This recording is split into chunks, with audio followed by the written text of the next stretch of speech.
But he does have good speed, and it's another thing I'm sure would be a concern to the Mustangs. Yeah, if they want to keep the Knights from getting to the corner and getting to that sideline. But again, as I mentioned, as you get closer to the sideline, the footing becomes more soggy. It gets wetter down there. It's harder to cut. That could be an ally for the defense. Ken will split to the right, and Ryan, or O'Toole rather, will drop straight back and throw over the middle, and that's number 80 again, who we cannot identify at this point. We'll find out who he is at halftime. Norman, the Mustangs, number 80, in on the stop along with Martin. Another first down for the Knights, this time in Mustang territory at the Mustang 42. Norwich right now is just trying to throw that little in-between coverage type pass. To get the deep backs to go away, run them off, and then try to slip just in between the linebackers and those deep backs and find a seam, and they've done it so far.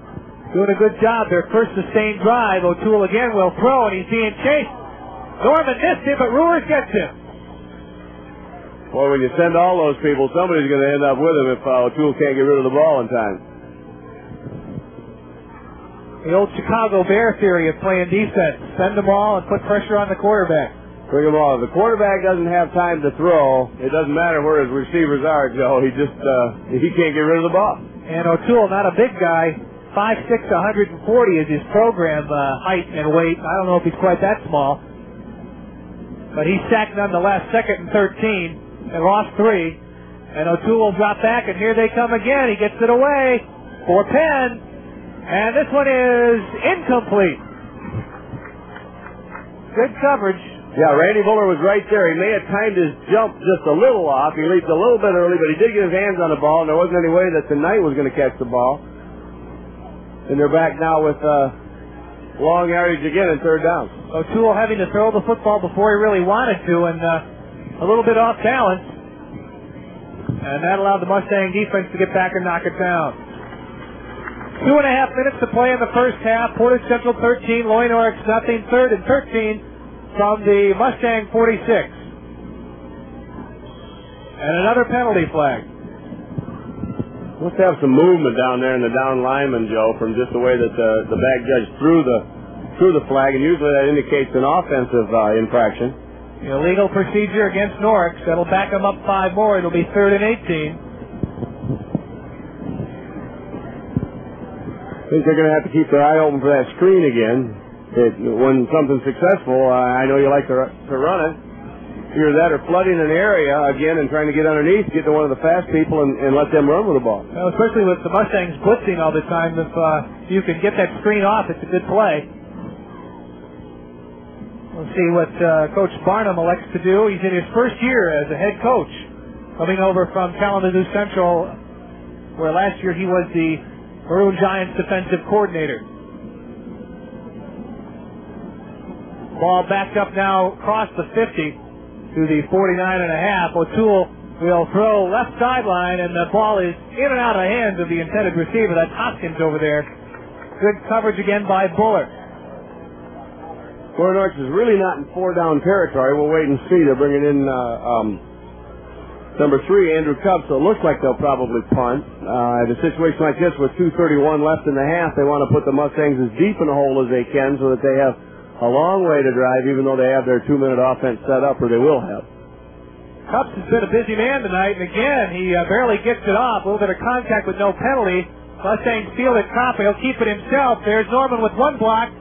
Kopp eludes the tackle of the quarterback, O'Toole.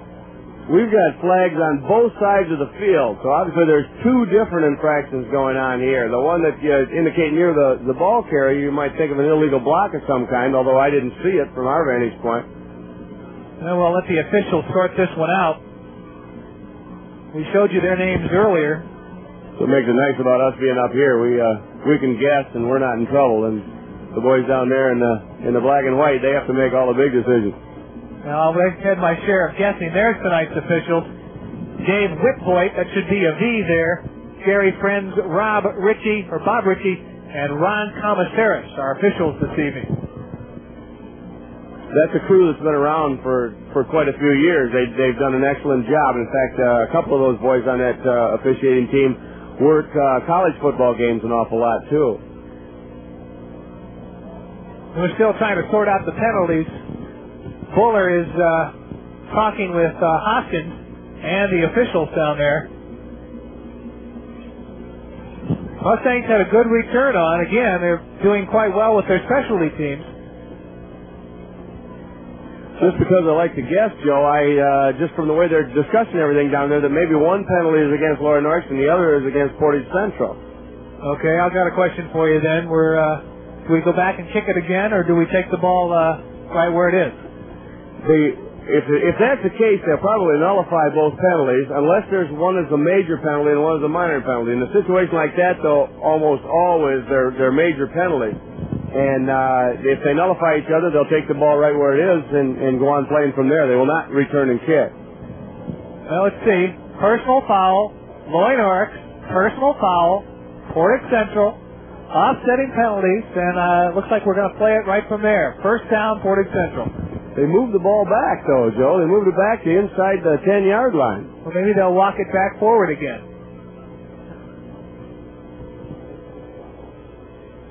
Unless you've got two personal fouls against the Mustangs. That doesn't sound right. Offsetting penalties, first down. But they walked the ball back. That's hard to figure. We're going to have to get a reading on that. I can't figure that out. Portage Central will start deep in their own territory, inside their own 10-yard line. Matt Copsill, the quarterback. And he'll give the ball in the draw to Johnson. And boy, has he got some running room before Randy Miles comes in to make the stop.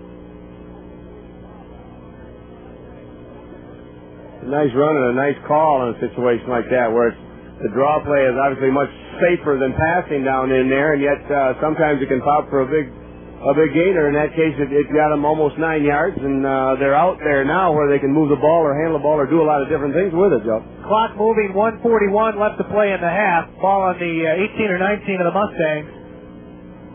2nd and 1. Buller in motion. That's O'Toole chasing him, and Kopp will roll right. And he's got his wide receiver, and that is out of the backfield, Kurt Johnson. And he's stopped by Buey, the strong safety. And I don't think he got out of bounds either. The clock is still moving. No, he did not, Joe. And again, with that man-to-man defense right now, Lower North is looking real good in it. The safety followed Johnson right out of the backfield. After O'Toole, of course, had to come back across the field. Boy, he's getting an awful lot of running east and west tonight already, just following everybody that's in motion. 3rd down and still 1.5.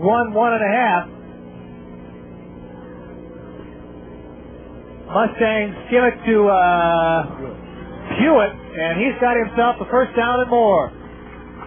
Boy, Steve Hewitt just popped right into the open, and then he used both his speed and his agility to make a couple of excellent moves on the linebackers and then all the way to the back to get down there. And now Portage Central's calling a timeout. They're out there now where they can move the ball a little bit.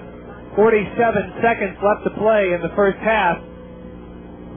Hewitt picked up 15 yards.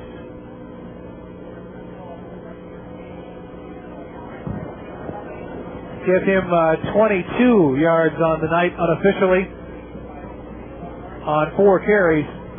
Well, Central's out now with a first down and 10 where they can throw the ball. They can go long. They can do a lot of different things. If it's an incomplete pass, of course, the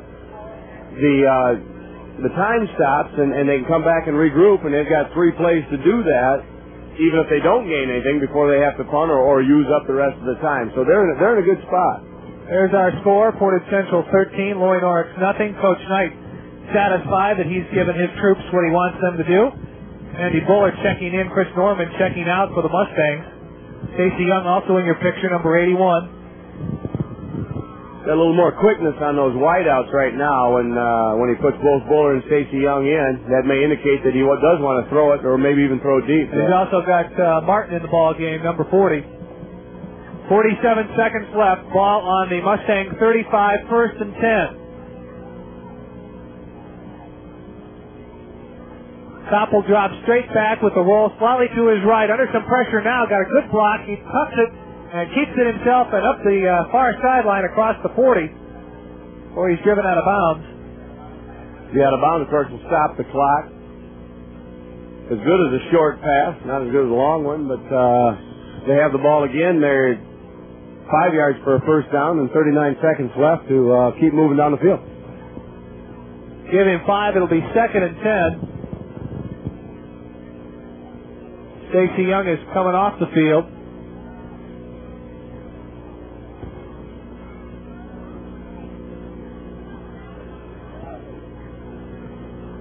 Mustangs will keep it on the ground on the fake, and Kopp will step up and throw, but he overthrows his receiver. That's Buller again. That's the fake of the little pop pass or the little quick pass to the tight end, try to draw everybody in, then step back and try to throw the long bomb. And Terry Martin just didn't quite get out there far enough, or Matt released it a little bit too soon. I don't know who he was going to. Buller and Martin were both down there. Buller will come out. Stacey Young back in. 3rd and 5. 33 seconds. Mustang still with out of one pass completion. Got a reverse, Joe. And here come the Mustangs. Martin has it. And he's going to be wrapped up close to the 50-yard line.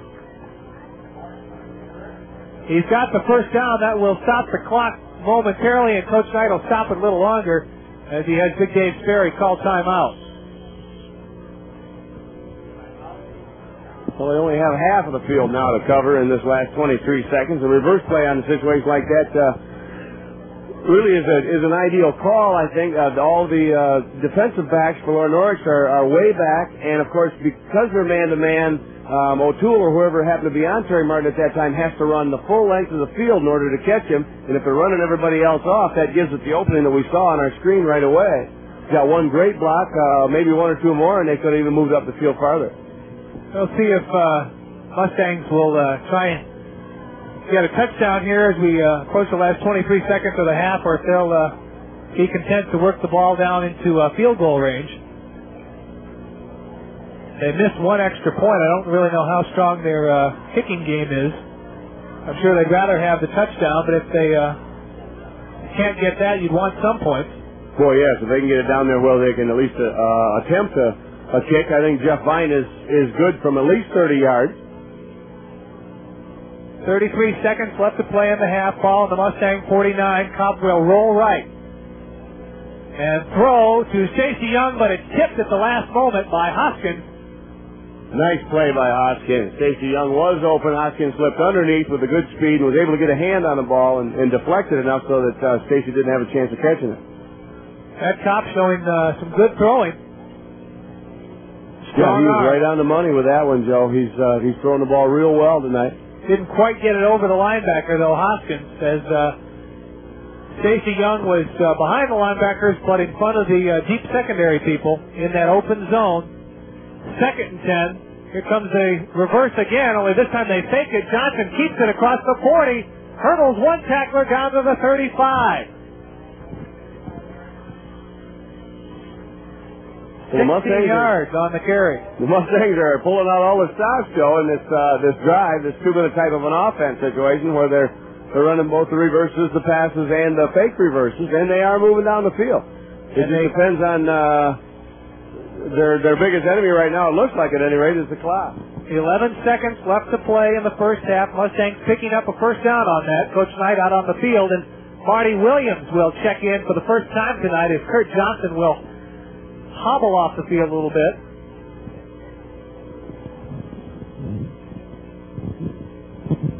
Marty Williams, 6'3", 215, checks in at fullback. So far, unofficially, according to my stats, Johnson with 67 yards and 1 touchdown on 9 carries. Unofficially. It's a pretty good load for the first half. The Mustangs have had the ball most of the time, but they've also used a group of backs, a whole covey of backs. And I notice Marty Williams is in there now, so they've used at least 4 different backs in that backfield for Kurt Johnson to be able to handle the ball